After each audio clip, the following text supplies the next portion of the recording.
తెలంగాణ భవన్ వేదికగా బీఆర్ఎస్ నేతల మధ్య విభేదాలు బయటపడ్డాయి. సికింద్రాబాద్ పార్లమెంట్ నియోజకవర్గం సమావేశంలో ఎమ్మెల్యే మాగంటి గోపీనాథ్, బీఆర్ఎస్ నేత రావుల శ్రీధర్ రెడ్డి మధ్య గొడవ జరిగింది. మాగంటి గోపీనాథ్ మాట్లాడుతుండగా శ్రీధర్ రెడ్డి అడ్డుకున్నాడు. శ్రీధర్ రెడ్డి తీరుపై మాగంటి గోపీనాథ్ తీవ్ర ఆగ్రహం వ్యక్తం చేశారు. ఒకరిపై ఒకరు దుర్భాషలాడారు.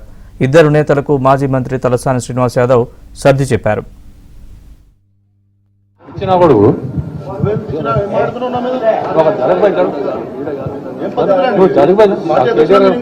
నిన్ను ఎవరు పిలిచారు?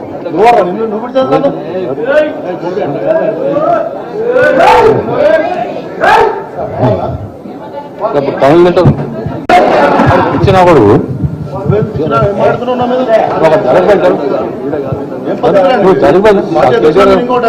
నిన్ను ఎవరు పిలిచారు?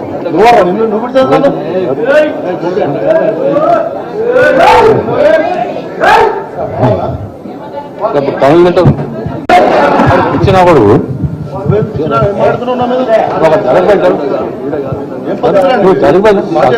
కూడా నిన్ను ఎవరు పిలిచారు?